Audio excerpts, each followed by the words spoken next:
Bon matin, bienvenue dans On jase de chasse, pêche et plein air avec moi-même, Steph Monette. C'est le week-end, puis il annonce beau, puis je peux pas parler fort parce qu'il est de bonne heure, puis toute ma gang dort. J'ai passé la nuit à côté de mon gars. Ben ouais. Pauvre tipette, s'est fait enlever une dent de sagesse hier, puis là, ben, il a mal en temps. Fait que, il était parti coucher ses sablons, il m'a appelé, il dit, je m'en reviendrai à la maison, il dit, je file pas ben. Ben, j'ai dit, viens-t'en, mon gars. Fait qu'on a couché tous les deux ensemble sur le divan, puis je me suis levé aux 4 heures pour lui donner ses pilules, pas qu'il ait trop mal. Fait qu'à 4 heures le matin, j'étais pas bien réveillé. Tintin, t'as qu'à rien faire, t'as qu'à virer en rond, puis écouter la TV, tu sais d'aller jouer avec le monde. Fait que, je suis là, ben de bonne heure. Hey, je veux vous remercier. Ah, ça roule, hein? Ben oui, OK. Je veux vous remercier pour. Il y a plein de personnes qui viennent me donner à dire, hey Steph, parce que vous trouvez que je réponds à beaucoup de questions, puis je vous en parle beaucoup. Puis là, hey Steph, ça n'a pas de bon sens. En tout cas, hier, vous avez été 2-3 hier là, à me dire, hey Christy, là, tu peux slacker, là, puis il n'y a pas de problème. Puis. Il y en a même qui m'ont dit, tu devrais faire un site privé, tu devrais nous charger par mois, tu es là tous les mois, tu n'as pas de revenus de ça, ça n'a pas de bon sens tout ce que tu fais. Puis, non, regardez bien ça, là. On fait ça bien simple par matin. Hein. Je fais ça parce que j'aime beaucoup ça, faire ça. Beaucoup. OK, j'ai bien du fun à faire ça. La reconnaissance, vous me la donnez en masse. Vous encouragez en masse mon entreprise. Notre entreprise. Vous créez la demande. Vous allez dans les magasins puis vous le dites que vous voulez le stock. Fait que on va passer à la pandémie, là. On va voir qu'est-ce qui va arriver à la fin de la pandémie. Là. Quand j'ai commencé On jase, là, la première raison pourquoi On jase y est là, c'est parce que le matin, je m'emmerdais. Je trouvais ça plate de ne pas être capable de vous rencontrer parce qu'on était dans le temps des conférences, on se voyait l'hiver, puis tout le kit. Puis là, ben, je trouvais ça plate d'être assis à la maison, puis fait que c'est pour ça qu'on jasait là. Je voulais juste jaser avec vous autres le matin, parler de ma passion, discuter avec vous autres et tirer le temps. Puis là, on rentre dedans, on est dans la 3e vague. Puis... Fait que pour le moment, là, j'ai bien du fun à faire ça. Je vous parle de tout ce que je peux vous parler de l'industrie. J'essaie d'être le plus honnête possible avec vous autres. Puis le reste, là, on sent... OK? Autant qu'on a du fun tout le monde ensemble, là, puis tout le monde tripe, c'est sûr qu'il y a des ajustements, puis il y en a qui me posent des commentaires pas le fun, puis, mais pour le commentaire pas le fun que j'ai, là, j'en ai 5 qui sont le fun. Fait que on verra pas fou. Puis on continue. Je vous dis pas que quand la pandémie finira, que je vais faire ça autant assidûment comme ça. Je le sais pas. J'ai aucune idée parce que vous êtes rendu dans ma routine de vie. Simple de même. Le matin, je me lève, je check mon actualité, je check mes affaires. La veille, j'ai télé vos questions. Vous n'êtes pas agressif, vous n'êtes pas impatient. Vous comprenez comment est-ce que c'est. Puis tu sais, avec la pandémie, là, ça pourrait être de la... Mais non, si on tripe tout, on a tout du fun. Puis...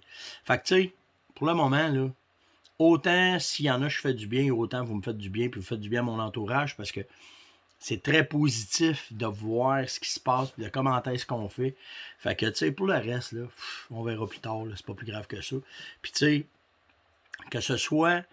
si vous n'êtes pas au courant, là, présentement, là, avec la pandémie, l'industrie, avant, elle était de même. Là, l'industrie est de même. OK? On peut plus rien savoir. On ne peut pas savoir comment on s'approvisionne. On ne peut pas savoir les commanditaires, comment est-ce qu'ils vont être, nos partenaires, comment est-ce qu'ils réagissent. J'ai un partenaire hier qui m'a appelé pour me dire, écoute, Steph, je ne peux plus continuer. Là, présentement, avec la pandémie, là, je ne peux plus continuer. Il dit, et puis tu t'as qu'est-ce que Fait qu'il dit là, on survit, mais il dit, tu sais, ce que tu fais avec nous autres depuis X nombre de temps, il dit là, on n'est plus capable. Fait qu'il dit, je m'excuse, mais c'est pas grave. Il dit, hein? C'est pas grave. Et il dit, tu prends pas ça mal? Ben non. On est tous là-dedans. Je dis, regarde ce qu'on va faire, là. On continue. On oublie s'il y a des chèques qui viennent avec ça. On oublie ce que tu me fournissais. On oublie tout ça, là, puis on fait juste avancer. Moi, ça fait bien des années que tu me supportes. Ça fait bien des années que tu m'aides. T'as jamais rien, t'as pas kické. T'es un astique de bon partenaire, puis t'es devenu un bon ami en plus. Fait que je dis, il n'y a pas juste le côté de la business. Fait que je dis, moi, oublie tout, là. On se rend au bout de la pandémie. Je continue comme si rien n'était. On est deux bons chums. On continue à parler de tes produits. On va continuer. That's it. On oublie, là. Il n'y a pas une question d'argent dans la vie. Il n'y a pas juste ça, là. Fait que je dis, on continue et on avance. On verra après. Fait que, tu sais, c'est la même affaire avec vous autres. Je ne sais pas où que ça s'en va. Ça va faire. Je vais pas été voir le matin. Attends, on va juste vous dire exactement où on est rendu le matin. Le matin, on est rendu à. Ça sera pas long, ça va ouvrir, là. Le matin, on est rendu à la 348e émission un matin. En ligne. Pas en ligne, mais en ligne. Une en arrière de l'autre. Je pensais jamais faire ça. J'avais aucune idée comment ça irait. Fait que, tu sais, vous nous le rendez bien. Tous les partenaires qui sont alentour de moi, on a du fun. Moi, c'est juste ça que je veux. Il y a bien des épreuves de la vie qui nous apportent que c'est pas facile à dealer, que ce soit la maladie. Il y en a qui ont des sérieux problèmes financiers. Il y en a qui ne savent pas s'ils vont manger demain matin. Tu sais, fait que. Puis, tu sais, je regardais, là. J'ai fait un appel un matin. J'ai appelé un de mes chums parce qu'il y a un gars de l'industrie, justement, qui s'annonce un matin. Nous autres, on en a. Ça veut-tu dire que si lui en a, ben parce que peut-être les gens ont oublié d'aller acheter son matériel à lui, parce que dans tout le reste de l'industrie, ils disent qu'il n'y en a pas. Je veux pas faire la pub, là. Je veux juste mettre la situation. J'ai appelé mon chum, j'ai dit, hey, tiens-moi donc au courant de lui. Ça a l'air que s'il y a bien du stock encore, on va avertir, la gang d'Ongeas, que lui est disponible là-dedans. Pour ça, là, je vais le régler ça aujourd'hui. Puis s'il y en a, on va vous le dire. Tu sais, quand c'est les munitions, quand c'est les armes, quand c'est le linge, quand c'est les leurres, je vous le dis où il y en a parce qu'on le sait que c'est difficile de s'approvisionner, on le sait que ce ne sera pas facile. C'est la première fois que je vois ça dans l'industrie, là, que mes acheteurs me disent « Hey, ça va rentrer telle date. Si tu peux en parler, parce que ça va rentrer telle date. » Parce que là, on ne veut pas que les gens pensent que... Puis c'est normal que toutes les boutiques de la province ne veulent pas que vous en alliez sur Amazon, ne veulent pas que vous en alliez acheter ces grosses places-là parce que vous les faites vivre ici. Puis là, ils sont conscients, là, tu sais. Fait que, hey Steph, tu peux-tu en parler que ça va rentrer vers telle date? Puis ça va rentrer vers telle date. Tu sais, hier, j'ai fait des recherches parce que les machines d'ozone, il y en a, c'est dur à trouver, là. Puis, tu sais, c'est bien correct, là, que Costco en aille, puis qu'on nous sorte. Je ne l'ai pas testé, je ne l'ai pas essayé, là, mais je ne sais pas. Mais il y en a beaucoup qui m'ont dit, hey Steph, on a vu chez Costco. Tu sais, parfait, si on a vu chez Costco, on va checker. Mais j'ai des boutiques qui m'ont appelé, ils m'ont dit, moi, il m'en reste. Parfait. On va en parler. Tu sais. Puis là, ben, où est-ce qu'il n'y en a plus? Il y en a qui m'ont dit, ben, ça rentre, là, ça va rentrer quand? Ben, normalement, juillet, on attend moi, je dis, ce que tu vas faire, quand ton stock rentre, écris-moi. Stéphane, ça, c'est rentré, je vais pouvoir vous le dire. Que ce soit Sale, Canadian Tire, BMR, les boutiques indépendantes, peu importe. Les gars m'appellent. Tu sais, hier, j'ai une boutique qui m'a appelé, m'a dit, hey, Steph, une question pour toi. Les clients viennent me demander ça, puis ça n'avait même pas rapport avec mes produits. Ben, on se donne un coup de main. Fait que, tu sais, on ne sait pas où ce que ça s'en va. On ne sait pas comment est-ce que c'est. Autant, là, tu sais, je vous parlais comment est-ce que vous êtes cool avec moi, puis comment est-ce que vous êtes sharp, puis qu'il y en a qui disent qu'il faudrait que tu sois payé. Pas besoin d'être payé, là. C'est pas une question d'argent, là, à ce qui se passe là. La ferme va bien. On a de l'ouvrage par-dessus les oreilles. Nous autres, comme les autres, on a de la misère à s'approvisionner. On n'est pas capable d'avoir les bouteilles. Tu sais, hier, quand je vous ai parlé là, du 033, là, ça fait 30 ans qu'il est dans une autre sorte de bouteille. Ah, si, il n'est pas capable d'en avoir ces bouteilles-là. Ben, on va les mettre dans celle-là. Fait que, tu sais, dans n'importe quoi, là, on s'ajuste parce que c'est pas normal ce qui se passe présentement. Puis, vous êtes vraiment sharp de me dire, hey Steph, faudrait que tu. Cassez-vous pas la tête. De toute façon, là, je vous parle assez souvent. Je suis là tous les matins. Quand on va avoir des troubles, là, je vais vous le demander. Vous me le direz comment est-ce que c'est. Mais merci de votre support. Merci d'être là. Merci de comprendre. Puis le reste, c'est si on verra au bout. That's it. That's all. Fait que, oui, en continuant, là, hey, j'ai parlé à tabarouette. Hein? OK. Salon virtuel, le 16, 17, 18 avril. Salon virtuel pour voir chasse-pêche. Puis là, il y en a plusieurs en même temps. On arrive dans le temps où est-ce que c'est les salons. Vous allez voir, là, c'est pas grave qu'il y en ait plusieurs, c'est correct, ça stimule l'industrie, puis peu importe comment est-ce que c'est. Puis... Mais une affaire, on va vous dire où est-ce qu'on va être. C'est tout. Quand le 16 va arriver, les plateformes vont être là, on va vous mettre les liens, on va vous dire on est là, là, là. Vous allez voir, là, il y en a une. Ils sont tous en même temps. C'est pas grave, c'est bien correct. La seule affaire, c'est si vous voulez parler avec Monette, Monette va être là. Si vous voulez parler avec Gervais, Gervais va être là. Peu importe. OK? Mais le but, c'est juste de stimuler l'industrie, de vous montrer qu'on est là, parce que, je vous le dis, là, ça a fait un méchant truc. Hey, il y avait de quoi de gros alentour, des soirées de chasse et pêche, des salons, des présentations. Tu sais, genre, je pense aux gars de bateau, là, ils n'ont pas eu de salon de bateau là, cette année. Les gars de VTT n'ont pas eu de salon de VTT cette année. Là. Tu sais, là. Fait que, tu sais, là, on essaye. Puis, tu sais, je regardais la présentation là, qui s'en vient, là, le 16 avec le salon virtuel pour voir les chasse-pêche. Puis, il y a pas mal de monde qui sont, des manufacturiers qui sont ajoutés à ça, là, tu sais. Fait que, c'est bien, bien, bien correct. Puis, on va juste s'amuser. Mais nous autres, dans notre cas, il y a une affaire, par exemple. On est les seuls qu'on est live le 16, le 17, le 18. Ça veut dire, là, à partir du 16, moi, m'embarquer vers, on avait dit vers 9h, je pense. En tout cas, je vais revenir avec les heures, là, mais de 9h à 5h l'après-midi, on va être là. Puis peut-être qu'on va faire les extras. Puis moi, j'arrive avec de quoi de nouveau. De quoi de nouveau? Ouais. On va faire de quoi de nouveau, on va faire de quoi qui ne s'est jamais fait, parce que le but, c'est de stimuler, de partir la patente. On va commencer ça vendredi matin, direct en commençant. On va vous montrer ce qu'on va essayer de nouveau avec vous autres. Fait que, tu sais, c'est ça qu'il y a de bon. Dans tout le mauvais de la pandémie, ça amène plein de nouvelles affaires, plein de choses bien cool.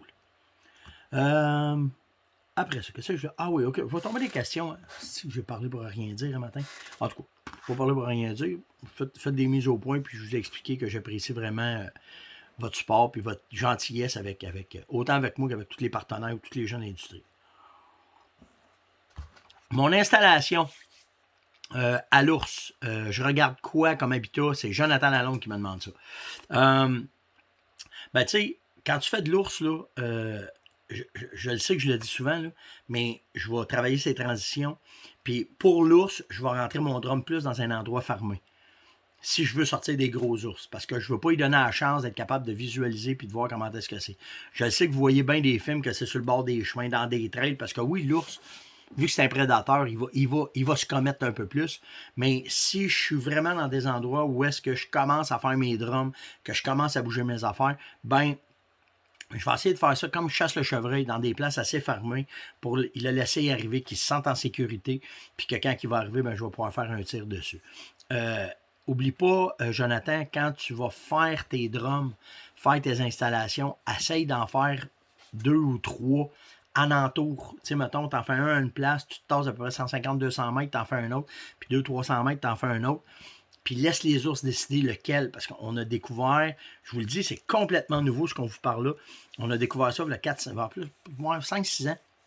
Ça a commencé quand on était dans Papineau Label, qu'on s'est aperçu que faire des micros appâts proches une de l'autre, que les chevreuils allaient d'une place à l'autre. Puis là, on a commencé à appliquer ça pour l'orignal, puis là, on applique ça pour l'ours. Puis ça marche. Ça fait que ça change la façon de faire. Fait que t'es mieux de commencer, si tu fais tes drums, 2-3 petites places pour voir quels qui vont se sentir à l'aise.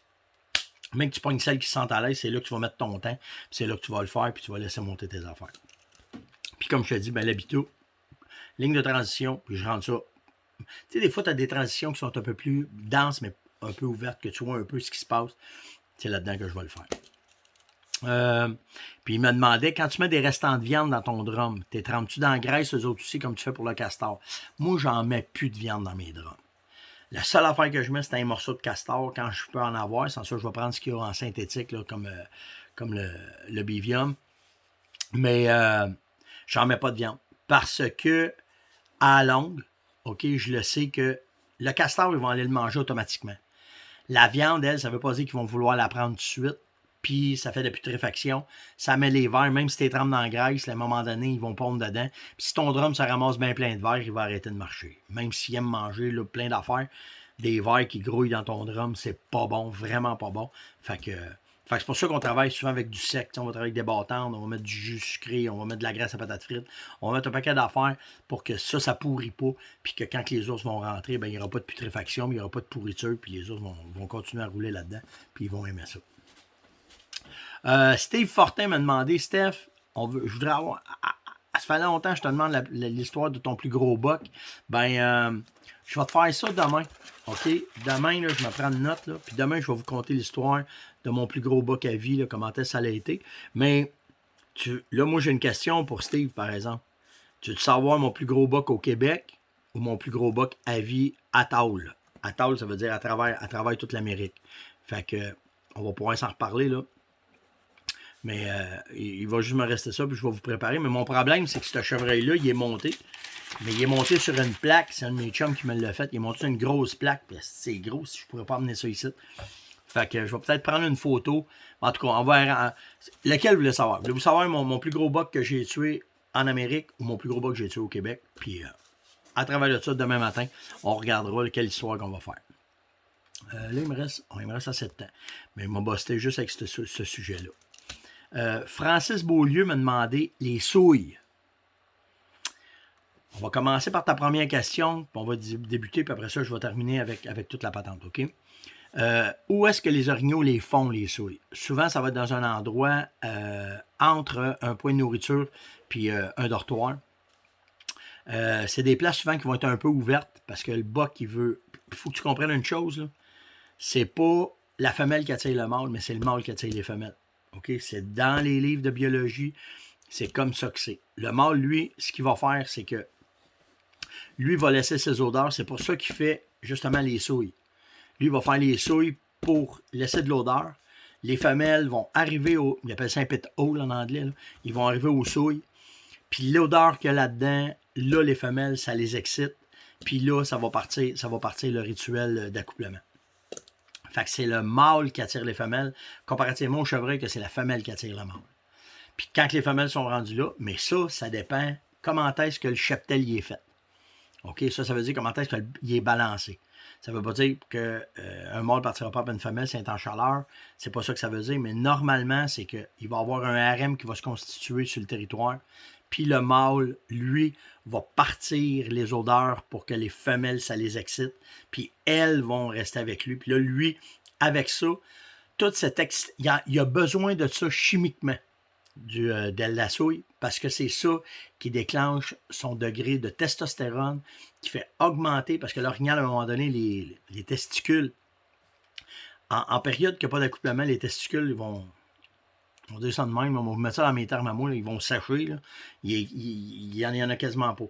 Puis quand tu arrives au début septembre, que tout le processus d'urination va se faire, les testicules vont grossir, puis c'est là que les spermatozoïdes vont se concentrer.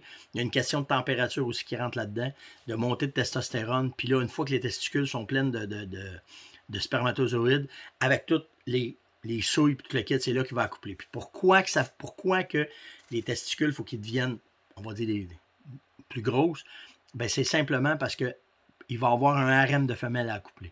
Puis chaque femelle qui est là, il faut qu'il soit prête pour être capable de toutes les inséminer une à une pour pouvoir procréer puis monter son affaire. Fait que les souilles sont hyper importantes pour ça. C'est le mâle qui va les amener là. Où est-ce qu'il va les faire? Bien, il va les faire tout le temps dans un endroit où est-ce qu'il peut penser qu'il va avoir des femelles. Où est-ce qu'ils sont les femelles? Bien, ils vont être soit dans un point de nourriture ou dans des places qui vont se coucher, mais bien plus dans un point de nourriture. Fait que quand tu vas trouver un point de nourriture, en bordure, souvent juste un peu en dehors de ça, c'est là qu'il va faire son trou de souille. Le pit hole qu'il appelle le trou de boîte, là, bien, il va le faire dans ces endroits-là. Souvent, ils vont dans des endroits un petit peu plus surélevés sur le territoire parce que là, il veut que l'odeur puisse bien se propager. Puis, ça y prend une certaine ouverture parce qu'ils vont se rouler là-dedans, ils vont faire ça. Fait que ça prend tout le temps. Au Québec, là, j'en ai trouvé souvent dans des places de grosses forêts matures, de conifères. Là, si tu vas en Abitibi, tu vas en Gaspésie, s'il y a des bûchers, ils vont faire ça coller ces bûchers. Mais si tu vas dans des places où il y a juste du conifère, plus que c'est mature, plus que souvent c'est là-dedans qu'ils vont le faire, parce que plus que c'est mature en sous-étage, il y a de la nourriture aussi. Fait que tu sais, il y a toute cette affaire, il y a tout ce phénomène-là qui rentre en ligne de compte. Fait que, premièrement, ils font ça dans ces endroits-là. Après ça, tu m'as demandé si les femelles vont uriner eux autres aussi là-dedans. Dans tout ce qu'on a dans la littérature, non. OK? Puis, pour en avoir filmé, pour en avoir vu, faire des souilles, la femelle, elle urinera pas dedans. C'est l'odeur du mâle qui stimule la femelle. Lui, ce qu'il va faire, il va s'en mettre sur lui. Il va mettre cette urine-là un peu partout sur lui pour qu'une fois que ça va rentrer dans son poêle, la chaleur va faire développer des enzymes. Ces enzymes-là vont dégager une odeur, puis c'est cette odeur-là qui va faire ça. L'odeur dégagée par ça, là, ça s'appelle du cressol. C'est un cressol. En tout cas, ce qu'on a dans la documentation, cette odeur forte-là, c'est chimique, ça. OK? Fait que c'est pour ça que c'est là, c'est de même que c'est. Fait que c'est ça. Fait que c'est pour ça qu'il faut que quand tu vas le faire, il faut que ça soit quand même assez un peu visible pour qu'il sache un peu qu'il puisse le voir, qu'il puisse le sentir. Puis si tu as un balancement, tu as beaucoup de femelles, puis tu as des mâles, les mâles, ils n'ont pas de problème à se splitter le harem. Ça ne veut pas dire qu'ils vont se battre ensemble. Ils vont se battre ensemble si le harem il est petit. Il va vouloir garder ses femelles. Mais s'il y a assez de femelles, puis c'est ce qui arrive, là, on commence à avoir un débalancement. Fait que là, ben, c'est clair dans la littérature que les orignaux, s'ils sont deux mâles dominants puis qu'il y a assez de femelles, ils vont faire dans le même troupeau, ils ne seront pas loin un de l'autre, puis ils vont s'échanger les femelles. Parce qu'il sait très bien que la période d'accouplement elle est courte. Puis dans cette période d'accouplement-là, ce qu'ils veulent, c'est procréer pour être certain que la race va rester. Fait qu'ils vont se les séparer, les femelles. Il n'y a pas de problème avec ça. Tandis qu'en début de saison, ben, quand c'est le temps de dominer ou d'essayer de ramasser, mais s'il arrive avec trop de femelles, c'est pas ça qui va arriver. Fait que, tu sais, il y a beaucoup. L'orignal, là, puis moi, je vais vous dire de quoi, là, puis vous allez avoir d'autres gars qui vont dire, il est dans le champ monette, c'est pas comme ça. Là, moi, ce que j'essaie de faire quand je vous donne ces informations-là, j'essaie d'aller les confirmer parce qu'on a de scientifiques là-dedans un peu. La fameuse Bible que je vous parle, je l'ai lu quasiment pendant 1 heure de temps. Je l'ai lu matin. Là. En tout cas, un titre en 4 parts. Mais j'ai été juste être certain que ce que je vous disais, puis selon. Mais je vous le dis, là, dans l'orignal, là, que n'importe quel pro qui vient vous donner de quoi, là, OK, qui va vous dire de quoi, on n'est pas certain de rien. Pas en tout. Pas en tout. Ça fonctionne. On va avoir des résultats, on va réussir, mais c'est fou cet animal-là, comment est-ce qu'il est sous-étudié, puis comment est-ce que même les biologistes qui le connaissent, mais ils arrivent à la fin, puis selon mon hypothèse, moi ça me fait capoter quand ils disent ça, ils sont pas capables de confirmer ce qu'ils disent, mais selon mon hypothèse, blablabla. Fait que c'est à peu près ça. Parle en 9 matin, hein? Pas dit grand-chose. Il me semble que je pas dit grand-chose avec vous autres un matin, j'avais des sujets pleins, puis en tout cas, on reste dans l'orignal. Bon signe, comment je fais pour trouver des bons signes d'orignaux, des frottages? Yannick Dupuis qui m'a demandé, Stéphane, il dit, moi je chasse à Côte-Nord, je chasse à Côte-Nord en habitude, je me souviens pas. Là. Puis il dit, Steph, il dit, c'est sale, il n'y a pas de feuilles.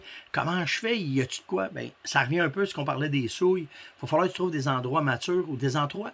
Tu sais, quand tu marches dans le bois, dans le conifère, là, à un moment donné, là, tu vas voir, là, ça s'ouvre un peu. Là, tu vas avoir du lichen en terre, tu vas avoir une coupe d'arbres, là, tu es capable de marcher un peu. Souvent, c'est là-dedans qu'ils vont faire ça. Parce que quand il frotte puis qu'il laisse un indice, il veut que les autres le voient. Fait que c'est là qu'il va faire ça. Fait que quand tu vas prospecter, ben souvent, là, c'est un sapin tout seul dans le milieu de nowhere, qui est tout scrapé et qui est tout pété. Ben, c'est parce qu'il sait que les autres vont le voir quand ils vont passer là. Lui, ce qu'il veut, c'est essayer de gagner de la visibilité pour montrer qu'il est là, pour montrer que le rut va commencer. Fait que c'est pas mal dans ces places-là. Fait que, tu sais, puis si c'est de même, ben là, va-t'en dans les endroits matures, le plus mature possible. Où est-ce que quand l'orignal va se promener, il va se sentir à l'aise. Puis là, quand tu. Des fois, là, t'en vois un sapin, là, il est tout seul. Tu dis, si, il me semble, lui, il a de l'air cabochon, ce sapin-là tout seul. Ben, c'est souvent ceux-là qui vont aller frotter. Fait que, tu sais, c'est un peu là-dedans. C'est un peu dans cette façon-là que moi, je les trouve, là, quand je les cherche en forêt. Puis une affaire, tout ce que je viens de vous parler de l'orignal, là, c'est tout basé sur l'odeur. C'est tout le temps l'odeur qui mène la patente. Fait que, si vous décidez d'aller soit dans les souilles, soit d'aller dans un frottage, votre contrôle d'odeur il est primordial parce que vous rentrez dans son cerveau, vous rentrez dans sa façon d'être. Fait qu'il faut que vous fassiez attention à vos odeurs corporelles, à vos odeurs que vous allez laisser. Puis les leurres que vous allez travailler, que vous allez utiliser, mollo. Vous ne le direz jamais assez, mollo. Vous n'êtes pas obligé d'en mettre en fou. Quand tu rentres, tu sais, les souilles, puis on pourra en reparler, là, mais mollo dans les odeurs. C'est ce qui conclut nos jases de ce matin. J'espère que vous avez apprécié. Il y a de bonheur en tabarouette. J'espère que je vais pas réveiller ma blonde. En tout cas, c'est pas grave. C'est pas grave. Elle va passer à balayer. On va faire ça demain matin. J'espère que vous avez apprécié le jase de ce matin. Likez, partagez, invitez. Surtout commentez. Merci d'être là. Ça a fait du bien hier que vous m'envoyiez du positif, puis dire « Hey Steph, puis cool, merci vraiment. » Puis j'espère que je vous le retourne bien. C'est le but de cette émission quotidienne à tous les jours. Puis on se voit demain. Ciao!